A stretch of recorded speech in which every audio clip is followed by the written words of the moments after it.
Hello dear student, myself Mohammad Imran Ansari. Dear student, today we will discuss about chapter number 2 sexual reproduction in flowering plant. आज हम लोग बात करेंगे बच्चों पुष्पीय पौधों में लैंगिक जनन के बारे में, जो कि पार्ट नंबर हमारा 14 है, यानी कि पार्ट नंबर 14 के बारे में, भाग नंबर 14 के बारे में आज हम लोग बात करेंगे बच्चों। आपको पता है बच्चों, थोड़ा सा ये चैप्टर लेंदी है, थोड़ा लंबा है, इसलिए थोड़ा सा ये ज़्यादा टाइम खींच रहे हैं और ये कई पार्ट में मैं इसको बनाते जा रहा हूँ। तो आप लोग घबराइए नहीं, इसको आप लोग अच्छे से पढ़ते रहिए, नोट्स बनाते रहिए और आप सभी लोगों को समझ में आएगा, बहुत अच्छे तरीके से समझ में आएगा। और अगर नहीं आता है तो आप इसको कमेंट करके पूछ सकते हैं, ठीक है बच्चों। आज हमारा जो टॉपिक है बच्चों वो है डेवलपमेंट ऑफ एंडोस्पर्म या भ्रूणपोष का विकास। इससे पहले बच्चों हम लोग पढ़े थे development of embryo in dicotyledons and development of embryo in monocotyledons, ठीक है ना। यानी कि एक बीजपत्री पौधों के अंदर किस प्रकार से एम्ब्रियो का फॉर्मेशन होता है, यानी भ्रूण का निर्माण होता है। और उसके बाद से मैंने बताया था कि डाइकोटिलीडॉन्स यानी द्विबीजपत्री पौधों के अंदर किस प्रकार से एम्ब्रियो यानी कि भ्रूण का निर्माण होता है। मैंने बच्चों एक बात आपको बताया था, एक बार और आप लोग याद इसको कर लीजिए, थोड़ा सा आप लोग भूल रहे होंगे तो इसको एक बार रिवाइज कर लीजिए। मैंने बच्चों आपको ये इस तरह से एक स्ट्रक्चर बनाया था और इसमें मैंने आपको बताया था डबल फर्टिलाइजेशन की प्रोसेस किस तरह से होती है। तो मैंने बताया था बच्चों डबल फर्टिलाइजेशन में जो ऊपर ये 3 सेल्स आपको दिख रहे हैं, इन तीनों को बच्चों कहा जाता है एंटीपोडल, ठीक है। इनको कहा जाता है बच्चों एंटीपोडल सेल, ठीक है। और बीच में जो सेल्स होते हैं इनको कहा जाता है पोलर न्यूक्लियाई, पोलर न्यूक्लियाई। और उसके बाद से जो आपको ये 3 आपको दिख रहे थे, इन दोनों को कहा जाता है बच्चों सिनर्जिड, सिनर्जिड। और एक जो आपको दिख रहा है बच्चों इसको कहते हैं एग सेल। और इन दोनों को मिला के बच्चों एक एपेरेटस बोला जाता है, एग एपेरेटस। इतना पार्ट था, ओके बच्चों। अब मैंने आपको बताया था कि अगर मेल का पॉलन ग्रेन बच्चों आता है, यानी कि परागकण अगर आ रहा है इस रास्ते से होते हुए, तो मैंने आपको बताया था कि इसमें 2 युग्मक का निर्माण होता है, 2 गैमेट्स का फॉर्मेशन होता है। एक यहाँ पे होता है, एक यहाँ पे। एक जो होता है उसको कहा जाता है प्राइमरी मेल गैमेट और दूसरे को बच्चों कहा जाता है सेकेंडरी मेल गैमेट। बच्चों याद रखिएगा, मैं आपको डबल फर्टिलाइजेशन को रिवाइज करा रहा हूं। पहला जो प्राइमरी मेल गैमेट होता है बच्चों, ये जाके फ्यूज कर लेता है किसके साथ, एक सेल के साथ, और सिंगैमी का प्रोसेस कंप्लीट कर लेता है, यानी कि पहला फर्टिलाइजेशन इसका कंप्लीट हो जाता है। बच्चों याद रखिएगा, इसी पहले फर्टिलाइजेशन से एम्ब्रियो का डेवलपमेंट होता है। एम्ब्रियो का मतलब होता है भ्रूण का निर्माण होता है, जो कि हम लोग अभी देखे थे डाइकोटिलीडॉन्स और मोनोकोटिलीडॉन्स में किस प्रकार से भ्रूण का निर्माण हो रहा था, एम्ब्रियो का फॉर्मेशन किस प्रकार से हो रहा था, ये मैंने आपको बता दिया किस प्रकार से होता है बच्चों। तो जो प्राइमरी सेल के साथ, प्राइमरी मेल गैमेट के साथ बच्चों जो एक सेल फ्यूज होता है, यानी एक सेल के साथ प्राइमरी मेल गैमेट अगर फ्यूज होगा तो जाइगोट बन जाएगा, जाहिर सी बात है। यानी कि N और N2N बच्चों ये जाइगोट बन जाएगा। और इसी को, इस प्रोसेस को बच्चों कहा जाता है सिंगैमी। क्या कहा जाता है, सिंगैमी, ठीक है, सिंगैमी इसको कहा जाएगा।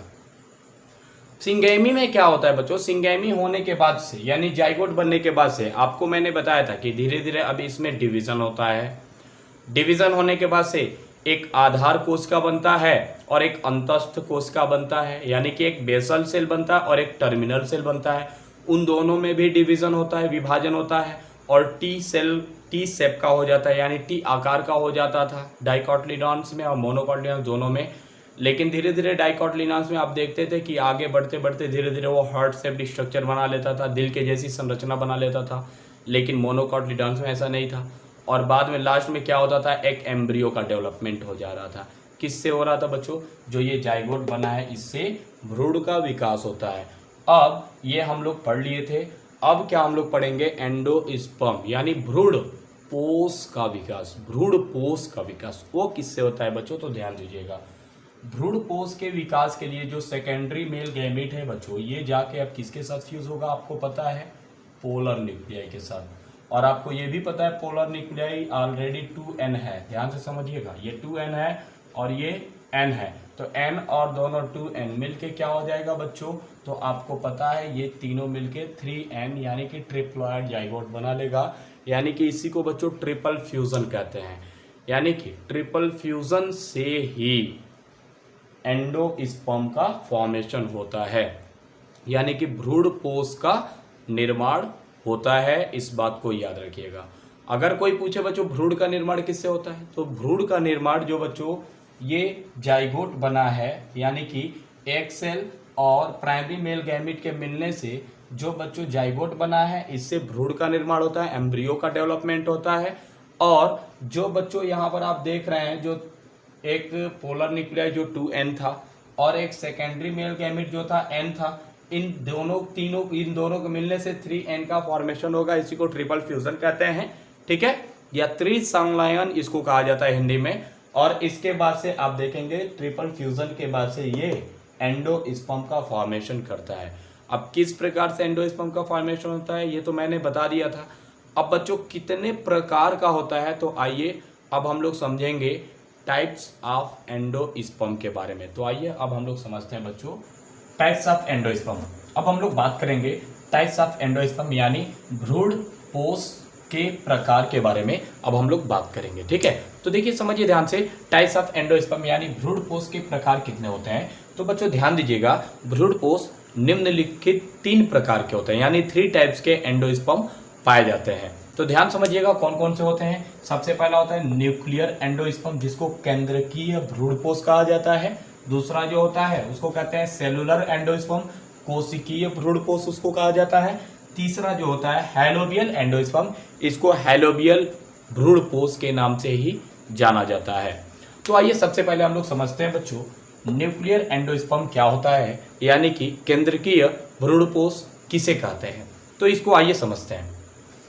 तो बच्चों ध्यान दीजिएगा, जो न्यूक्लियर एंडोस्पर्म होता है ये पाया जाता है व्हीट, ठीक है, यानी गेहूं, मेज यानी मक्का, इन सभी पौधों में पाया जाता है, ठीक है ना।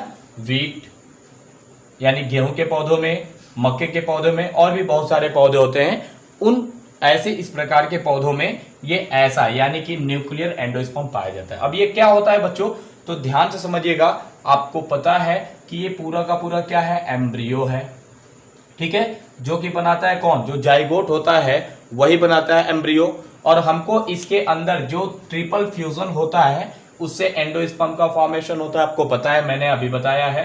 तो इसके बारे में हमको जानना है। तो इसमें होता क्या है बच्चों, सबसे पहले ये जो आपको न्यूक्लियस दिख रहा है एंडोस्पर्म का, ये पहले 1 से 2 भागों में बढ़ जाता है। याद रखिएगा, इसमें बच्चों केवल केंद्रक का विभाजन होता है, यानी कि केवल न्यूक्लियस का डिवीजन होता है, सेल का डिवीजन नहीं होता है। याद रखिएगा, इसमें सेल का डिवीजन नहीं होता है, ओनली इसमें न्यूक्लियस यानी कि केंद्रक का विभाजन होता है। अब देखिए, ये केंद्रक विभाजन होने के बाद से ये 2 से 4, 4 से 8, 16, 32 ऐसे बहुत सारे सेल का फॉर्मेशन बहुत सारे न्यूक्लियस को बना लेगा। अब इस न्यूक्लियस से और भी ज्यादा न्यूक्लियस बन जाएगा। लेकिन बच्चों याद रखिएगा, इन न्यूक्लियस के साथ साथ एक यहाँ पे खाली जगह बीच में बन जाएगा, एक रिक्तिका बन जाएगा, ठीक है ना, जिसको न्यूक्लियर वैक्यूल कहा जाता है।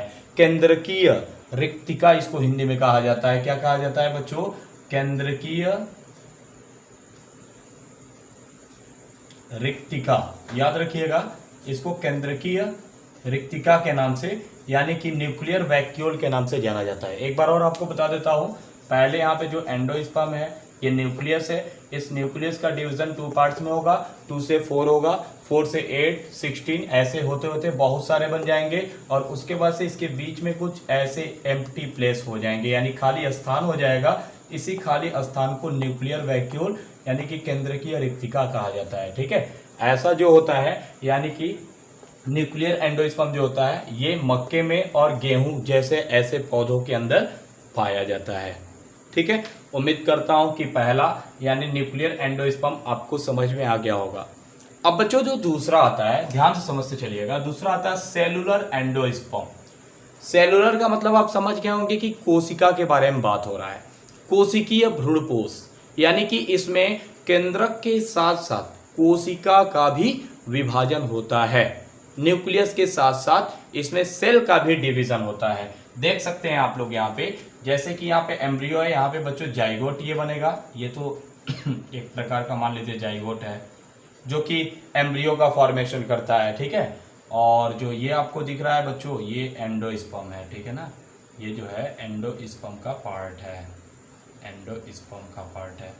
और ये तो पूरा एम्ब्रियो बनाता है, यानी कि ये एम्ब्रियो पूरा बनाता है। तो बच्चों यहाँ पर ध्यान दीजिए, एक से केंद्रक दो भागों में बट गया, लेकिन इसके साथ साथ आप देखिए सेल का भी डिवीजन होता है, सेल भी डिवाइड हो गया। अब 2 से आप देखेंगे 4 होंगे, लेकिन 4 के साथ साथ आप देखेंगे इसमें सेल भी बच्चों 4 तरह के आपको दिख रहे हैं, यानी 4 सेल भी बन जाएंगे, 4 कोशिका भी बन जाएगा।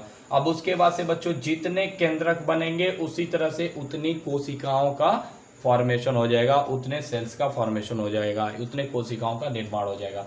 मतलब कहने का यह है कि कोशिकीय भ्रूणपोष एक ऐसी अवस्था होता है जिसमें केंद्रक के साथ साथ बच्चों कोशिका का भी विभाजन होता है। इसे कहा जाता है सेलुलर एंडोस्पर्म यानी कोशिकीय भ्रूणपोष।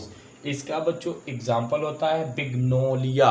बिग्नोलिया एक प्लांट होता है, उसी का एग्जाम्पल होता है सबसे अच्छा, इसी के अंदर देखा जा सकता है सेलुलर एंडोस्पर्म, ठीक है। अब जस्ट इसके बाद से हम लोग लास्ट टॉपिक के बारे में बात करेंगे, हैलोबियल एंडोस्पर्म।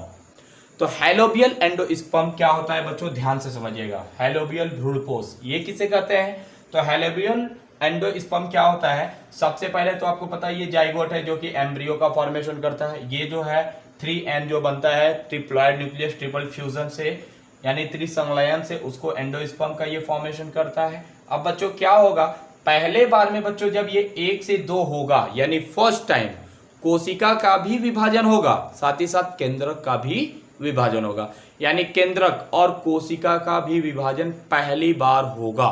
लेकिन उसके बाद से कोशिका का विभाजन बिल्कुल नहीं होगा, केवल यहाँ पे न्यूक्लियस का डिवीजन होगा। देखिए 1 से 2, फिर ये भी 1 से 2। अब आप देखिए इसमें भी कोशिका का विभाजन नहीं हुआ है, केवल देखिए केंद्रक का विभाजन हुआ। केंद्रक बहुत सारे आपको दिख रहे होंगे, इसे कहते हैं बच्चों हैलोबियल एंडोस्पर्म। और इसका सबसे अच्छा एग्जांपल होता है एम्फीएडल्फस। ये प्लांट होता है एम्फीएडल्फस, जिसके अंदर हैलोबियल एंडोस्पर्म पाया जाता है। उम्मीद करता हूं बच्चों ये आपको समझ में आ गया होगा। मेरा इस टॉपिक से कुछ क्वेश्चन है। सबसे पहला क्वेश्चन ये है कि न्यूक्लियर एंडोस्पर्म किस पौधे में देखा जा सकता है। दूसरा, हैलोबियल एंडोस्पर्म एम्फीएडल्फस के साथ साथ और कौन पौधों में देखा जा सकता है, ये आप लोग बताएंगे, ठीक है। आज के लिए इतना ही बच्चों। Thank you for watching this video.